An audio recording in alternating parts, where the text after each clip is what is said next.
Hello and good morning. In case you are just joining us, karibu tena sana. This is Good Morning Kenya. I am Jain Wambui. We would love to know where you are watching us from this morning. So feel free to check in. Use the hashtag Good Morning Kenya on Twitter. Our official station handle ever remains to be at KBC Channel 1 across all the social media platforms. My handle is at Jain Wambui as well across all the social media platforms. So right now we move on to our first segment or rather this third, news, IGH. Now we get to women at the forefront. And this is all about women, all about breaking that glass ceiling, all about letting you know as a young girl, other women have gone ahead of you and helped make the path easier. And with us today, we have Brenda Ochieng, who is a recovery health coach. Good morning, Brenda. Good morning. Thank you so much for making time to be with us today. Thank you for having me. Karibu sana, Good Morning Kenya.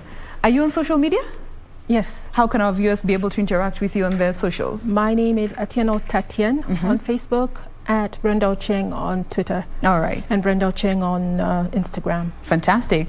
So if you feel you have any questions that you do not want us to share here on this national platform, you can always direct them to her. I believe as and when she's able to address them, she will. So we want to know you, understand your journey, getting to where you are today. So this all goes way back. Tell us a bit about how your younger days were. My younger days were almost perfect. That's beautiful. Truly. Yes. I grew up in Kileleshwa.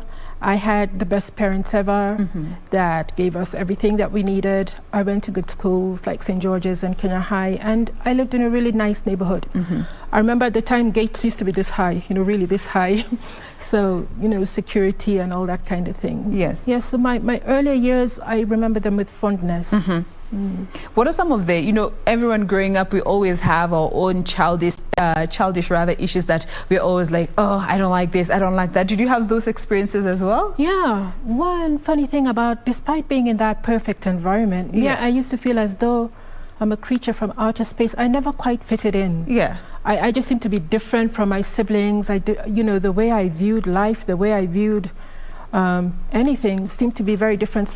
You know how you look at the sky and people are seeing clouds and I'm seeing puppies and I'm seeing, and I don't understand, why can't they see them? So I grew up with that thing that I'm different, I'm weird, there's something strange about me. Sometimes I was told, by the way, not that I just felt that way. So I grew up feeling inferior, feeling different, feeling I don't belong, and feeling I can't belong. You've spoken about glass ceilings. There used to be glass between me and other people. I could be sitting here and something, I just can't seem to connect with the other people. Yeah. Was that something you eventually outgrew, or it had its own fair share of challenges for you growing up? It had its fair share of challenges, although in primary I didn't see too much. Excuse me. It became more in secondary.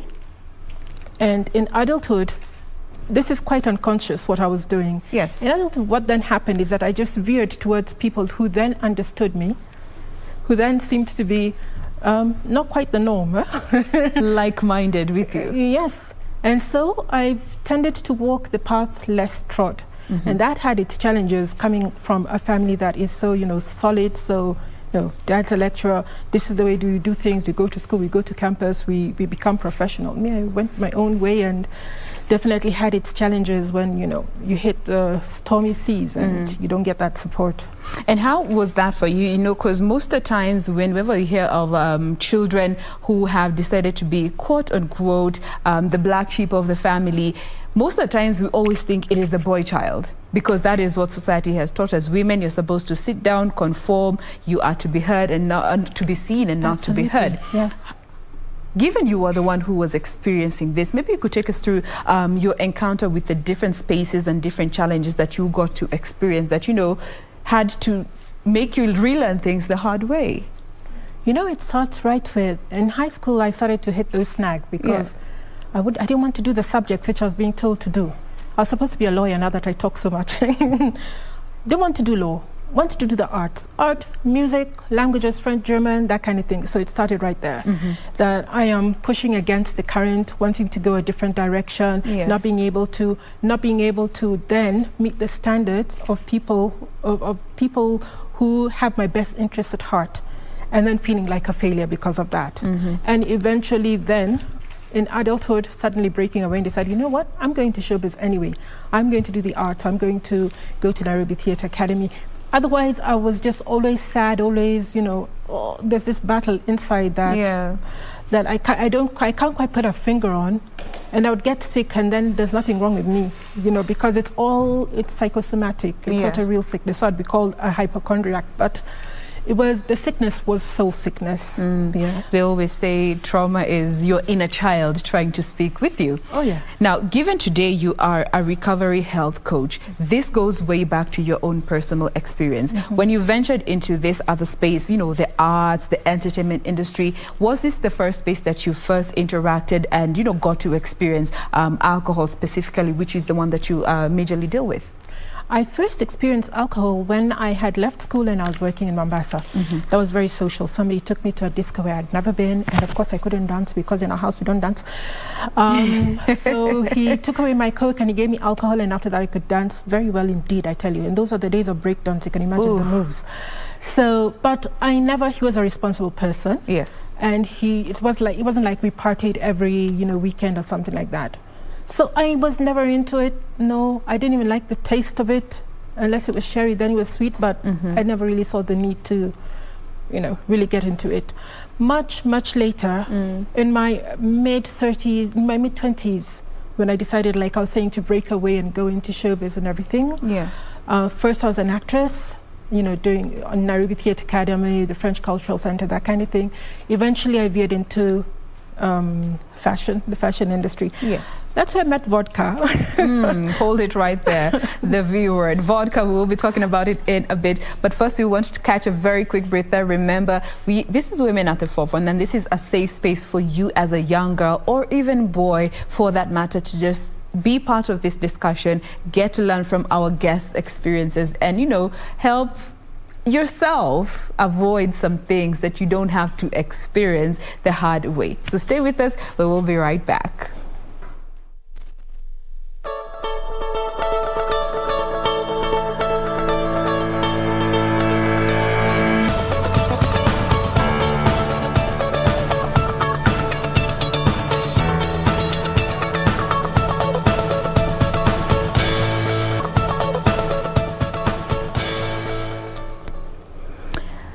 And we are back. Now that you know the process of what it takes to make beer, let's pick up this conversation with Brenda Ochieng, who is a recovery health coach, just from, understanding her journey. Now, we had gotten to that point where you discovered vodka.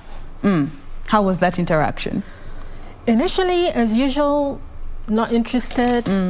But slowly, I remember that I was looking for a job in a modeling agency, and I didn't quite fit. I wasn't quite what they were looking for. So they gave me a chance. They told me that I could come as a dresser during the what do you call it, the prejudging, and let's see, and my job was go fried in that particular time, and there's just a whole lot of vodka, and eventually I made it. I was taken on, for that particular job, the real job, and I later became a manager in that modeling agency, and there was just always a whole lot of vodka. So psychologically I started to associate vodka with my newfound fame and money and glamour and wonderful new life. So anytime I went out, and I did acquire a nightlife, I never had one before, and anytime I went out, I would look for vodka, the Dowers and the rest, because it was just very subtle and psychological that now suddenly, all of a sudden, vodka became my best friend. Did it affect your life in any way? And if it did, how did it play out? Looking at your professional life, your health, and also your relationships individually. Tell us a bit about that. Yeah. You see, people would complain about, why am I drinking vodka? Women don't drink vodka, So eventually I started drinking with people who drink the way I drink. So I change of friends. Professionally, well, I just went kabisa into showbiz, which I don't regret. By the way, those are some of the best days of my life. I remember them with fondness. Yes. I met amazing people within showbiz, but of course that then meant that a lot of my other friends were alienated. They just didn't fit in anymore. By the way, I was a bit, how do you call it, smug about that. Remember, I'm the one who doesn't fit in usually. You don't fit here? Usually doesn't fit in. Me, I'm fine. I'm so over here, yeah. And so I changed professions anyway. I went KBC into showbiz stuff. My relationship with family members, I started to KBC, to drift away. I never had time for them. I was either doing a show, I was going to watch somebody else's show. In any case, there's a kind of prima donna thing going on where suddenly some people are not good enough for me. Yeah, that bit I regret. All right. Yeah. Now, at what point did you realize that maybe the drinking could be getting out of control and it was really showing in other aspects of your life that you were not consciously noticing? I actually thought to myself drinking was out of control when I contracted TB. And that was the kind of disease you want to contract as a prima donna, right? And I realized that I couldn't stop. I have TB, it's killing me. Alcohol is going to kill me. I can't live with alcohol. I can't live without alcohol. And I saw somebody on TV at that particular time talking about his journey. And it was like, that's my journey. Is it possible? Is it possible that I could, be an alcoholic? That I've lost control over alcohol. So I took his contact. I was quarantined. I couldn't move because the TB was so bad. So it's much, much later that I got into contact with him in order to now start my journey of looking for recovery. But it was just about that time. Also, I had reached a point where I needed a bottle of vodka a day, 750 milliliters. A whole bottle? A whole bottle. A day? Yes. Wow. And if I didn't in the morning, I'd be shaking and I'd be seeing ghosts and demons and things like that. They come at 4:30, by the way, in the morning. Very prompt. And it reached a point where then I couldn't afford the vodka. Anyway, because I wasn't working. And I started to go inside Kijiji. You're living in a beautiful apartment in State House, but you're going around the corner into Kijiji. What's wrong with this picture, And I was buying cheap stuff that is illegal, and you have to hide it under groceries and things like that. And that's not me, that's not me. And eventually, well-meaning people would say, look, we can send it. There's a certain Muzungu man used to live downstairs from me. We can go to, the army place. He knew somebody who could get a whole, if you want to give me vodka, I'll drink your vodka. And when I'm done, I'll go and drink my own things. Because even the vodka itself wasn't giving me what I needed. I just drink it and drinking neat, and it just wouldn't do it for me. You had built such a tolerance towards it. Exactly. All right. The tolerance was really high. Now, eventually you did go to rehab for the first time. How did that play out? Or how did it even come about for you to even accept to go to rehab? I knew I needed help. In my lucid moments, like if I don't drink that horrible stuff, but I had to drink every day. If I drank like a normal human being, wine or something like that, the next day, then my head was very clear and I would start regretting. There's so much remorse. I shouldn't be doing this. I'm a mess. I'm a what? But then I was also realizing that I can't do it on my own. And I came to realize I need help. And I got in touch with that person I had seen on TV, and he even told me, you need to go to rehab. And then the next biggest thing was, how am I going to afford it? Because it was, when you're not working, and it was, the one I heard about was really expensive. I said, if somebody gave me that money, I'd buy a car, not go to rehab. But one fine day, I just kept getting worse and worse and worse. And one fine day, somebody who my sister invited to dinner, he came, and by the way, I was sober that day, but he still saw that situation, and he had heard about me. And he said, what do you want to do about your situation? I said, I want to go to rehab, but I can't afford it. So you get me a job. And he said, you can't work. And he gave me the money, 54,000 Kenya shillings. I hadn't seen so much money in a very long time. Considering you were not working at that particular point. Yeah. And so I went to rehab.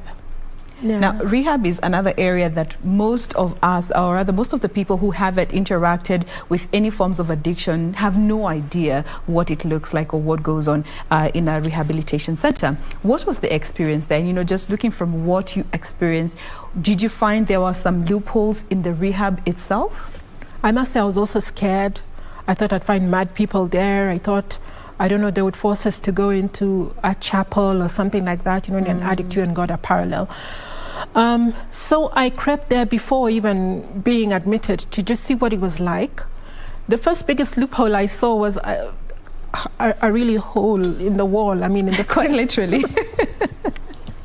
I thought to myself, if I want to escape from here, I can. If I really wanted to get out of here, I could.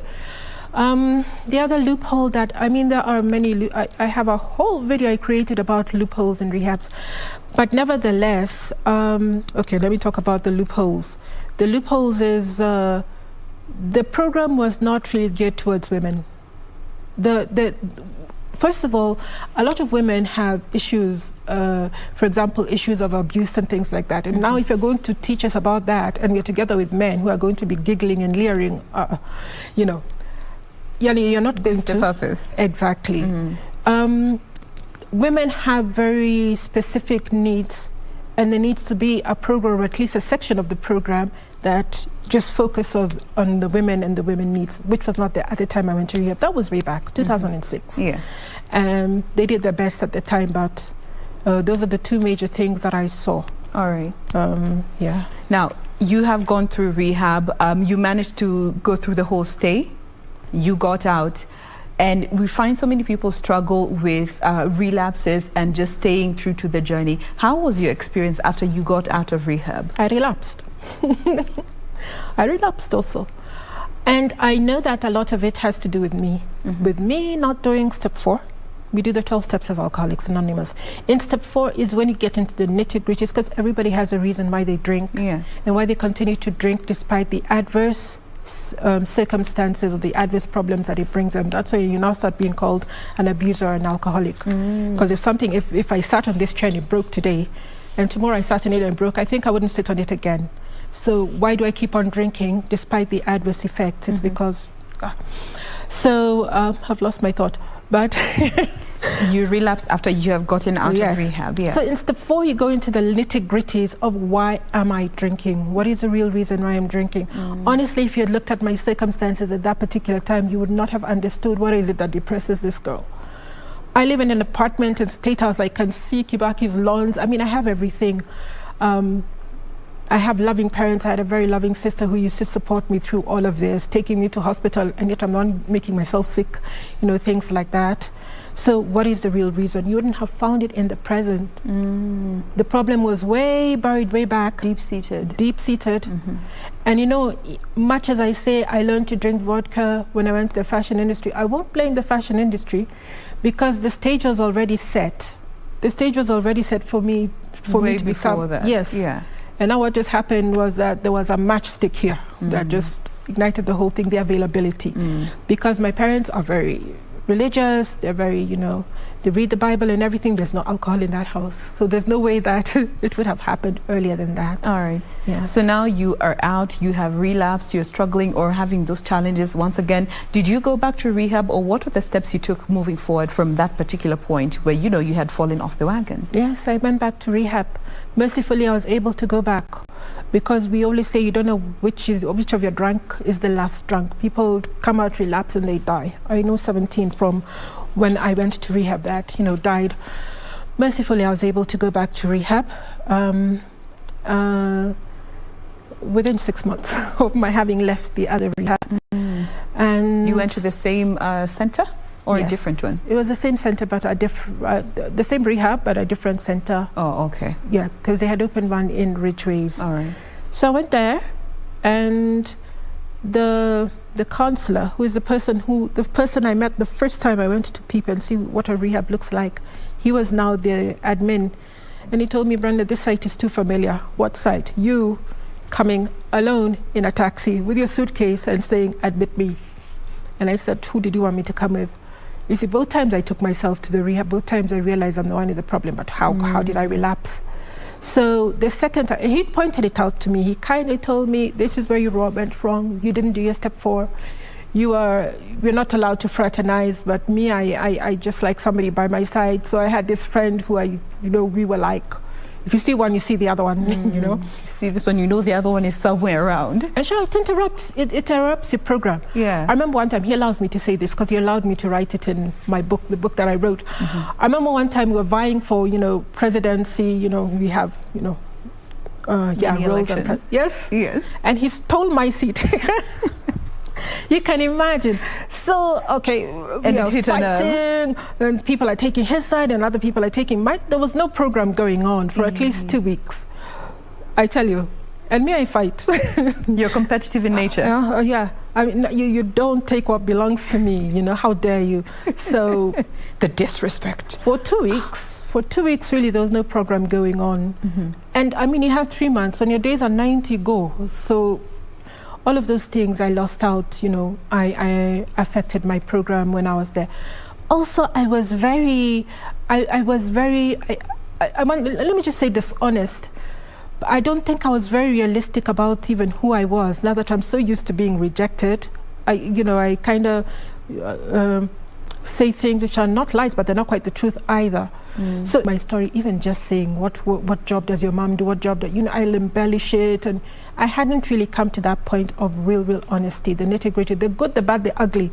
And this was the place to do that, because here you're not judged. Rehab, you're not judged. Nobody cares where you're coming from. We're all addicts. That's what there is. We're all addicts, whether you are drinking in Karen or whether you're drinking in Korogosha. At the end of the day, all of us are just the same. We are addicts.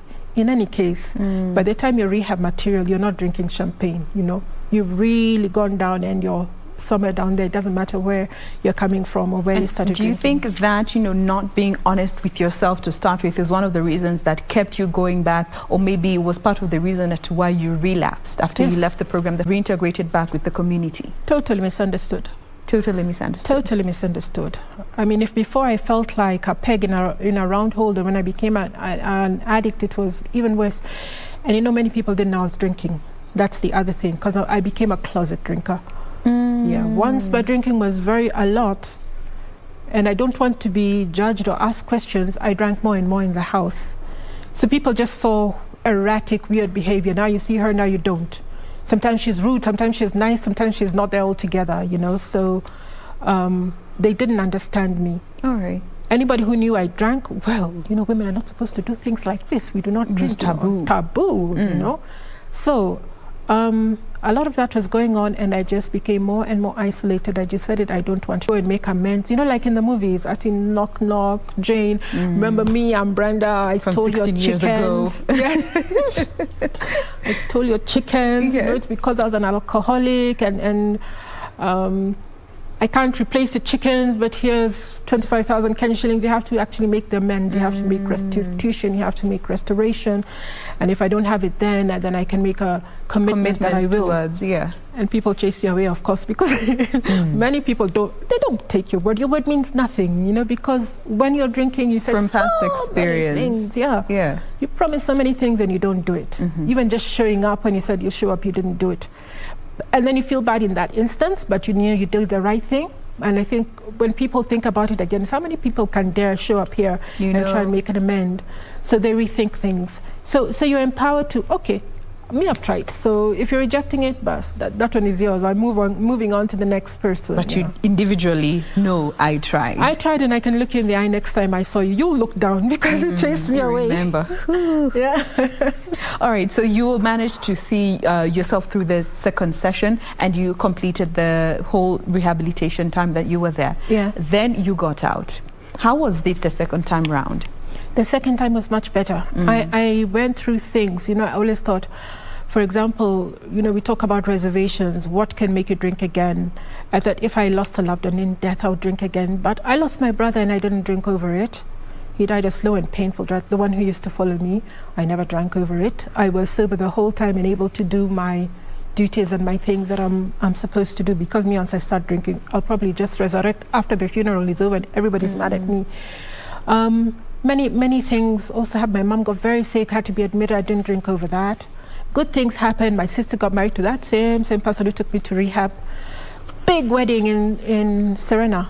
You see, this is your chance to drink. It is available. It is available. When is the next time I'll have a drink? I can afford a drink in Serena, now's the time. But I had the tools. Already going to the support group, we know that if you're going to be in such a place, I will already go to the support group and say, hey, I have an event. I know there's going to be alcohol. Speaking about temptation, it. Takes the power out of it. And people are good enough. They know. People in the support group know that for us to drink is to die. It's a matter of life and death. So somebody actually came with me. He could only stay half day for the wedding thing. But when it came to the reception, another person came and, was with me. So I enjoyed the whole session and never drank at all. So the second time was much better. I do remember a time when I did relapse and you Kenyans went mad and started killing each other. That was 207. The 207, 208 post-election violence? Yeah. Okay. Then there were no support group meetings. There was a lot of anxiety. I'd look out of my window and I see the army, you know, because they're protecting status. I look in my TV and I see blood. I go downstairs to that other guy. He was now dying of cancer, so I see pain and suffering. But he used to like me to sit there. One day I just asked him, Zay, can I have a drink? And then, yeah, you know, he'll give me anything as long as I stay there. So I started there and I relapsed. I used to pinch the alcohol of a dying man. Can you imagine? Terrible. Anyway, so I relapsed, and at that point, hey, that was the worst. You know, it only gets worse. It's like 7 more demons come. If you stop drinking, you start again, but it's not punishment for God. It's just that your drinking just escalates. Like, I'm not drinking now, but if I tried, it'll be worse than how it was before. Okay. I call it the mother of all relapses. I lost everything, including that apartment. Ended up moving back home at 42, something like that. Oh. Yeah, but when that happened, and that was the first time I was able to talk to my parents about my drinking. All this time they never knew. They never knew I was drinking. All. They might have known I was drinking, but they never thought it was bad. They never knew I was in rehab. I kept all of that. Both times. The second time, when I told my story in the rehab, there were some mature people who said, you need to talk to your father. You need to make up with your father, you know? And I was so mad at them. But now that I was able to come in and go out, I went and told my dad some funny story like, you know, the reason why I'm not so available sometimes is because I live in a center. And at the end of the day, they take my phone and they take my money, so I can't really tell I'm not available. And he's like, you live in a center? You know, he's distracted. Which center? And I say, Asumbi. And meanwhile, he's like, Asumbi? You know, Asumbi can only mean 2 things. Either you're a teacher or rehab, and I'm not a teacher. And I'm talking really fast because I don't want to engage or give him time to really think about it. And I flee. But at night, he calls my big sister and says, does Brenda have a drinking problem? So she hummed and hawed, and then she called me. The counselors used to trust me. They'd leave me with my phone. And she said, Dad's asking whether you have a drinking problem. I said, next time he asks you, say yes. Because I needed him to know, but I couldn't be the one to tell him. Eventually. Yeah. And eventually, after that, when I came out of rehab, I did the Landmark Forum. And it was very interesting. Even they were emphasizing you need to get right with your parents. And if you fight your parents, you fight yourself. So they gave me the tools how I could go back and talk to my dad and tell him, okay, this is what's been going on in my life, and it's because, and this is how I viewed you. And you know, he was sitting there, he had cleared his table, he was listening, because he was very interested to know exactly what's going on with you and why is it like this and like that. And sometimes we hear you admitted for what? Depression, what? Admitted for what? Anxiety, what's that? What is that? You know? Why are you going through all these kind of things, and your parents are here and alive and well and they love you, and you know, all this kind of thing. So I was finally able to just say, okay, it was like this and it was like that. You finally made amends. And then my mom was just relieved to know that you mean alcohol is what is the thing that has been, you know, the big secret, you know, because she was always knowing something is up, but she had really no idea what it was exactly. Yeah, and imagine terrible things, you know. And so now I ended up back home, and I was telling myself this is the 3rd rehab, because you know when you're that old and then you're living at home, you really feel hemmed in and everything. But I decided this time I gotta make it, you know. To make it. Yeah. All right. So what was the big turning point this time around that redirected you to the path that you are right now, where you are a recovery coach?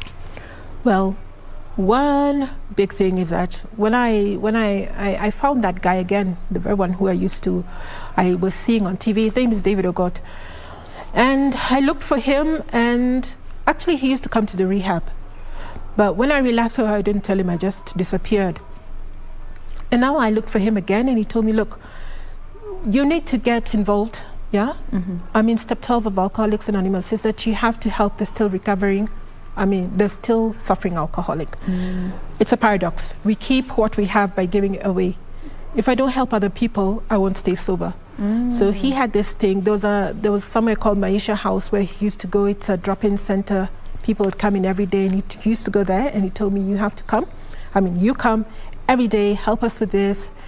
And sure enough, when you see that heroin addict writhing in pain, you know, some people we call chokoras are not chokoras, but that's what I discovered. They're just addicts. They come from good home, but they're dirty and whatever because of drugging and, you know, being in the street. If I see that, there's no way I'm drinking tonight, I tell you. There's no way I'm drinking. So that was, I must say, the turning point when I started to help other people. And I remember once there was a show by Sheila Hurst that he was trying to get me to go to on TV, and I said, absolutely not. I want people to know that good things about me, not that I'm an alcoholic. Yes. And then I was with him, and we took a patient to Madari, and I saw things I've never seen in my life, the condition of the people there. And somebody told me only 2 of these people are actually psychotic. The rest are like this because of drugs and alcohol. And I was in shock. Wow. And I said, if telling my story will help just one person, especially a woman, just one woman to get out of addiction, okay, I'll do it. So then I started to do it. So my real big turning point was helping other people. And when I help other people, I get out of myself. I stop thinking about, oh, poor me, you know, the self-pity, what I didn't have, what I couldn't get. And the kind of things that I see, I actually appreciate that I'm a very fortunate person. I don't see the negative, I see the positive. And when I don't have those negative self-effects, which are some of the reasons why I drink, then I don't need to drink. Absolutely. Yeah. All right. Now, as we draw the conversation to a close, you know, there could be a young girl who is, you know, in her teen years or in just the young adult phase of their life, and they are struggling with some of the challenges that you maybe went through, you know, feelings of not being worth it, feeling like you are not in the right place, you're in the wrong family, I'm not accorded this yet, I want that. What would you advise them today in terms of finding a healthy way to cope with the challenges that we go through on a daily? I will tell such a girl, certainly alcohol is not the answer. You are in the right place. You are the right person. Your being different is deliberate, because if you see a bunch of flowers and they're all the same color, they're boring.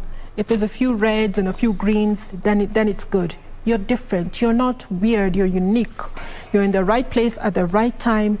Don't feel bad about it. Build what is positive about you. Focus on what is positive about you, and people are going to appreciate it. Alcohol is not the answer. Drugs are not the answer. If you're less than 25 years old, then your brain is not even developed. So if you're drinking drug, you're just retarding your brain. You're making it even worse for yourself.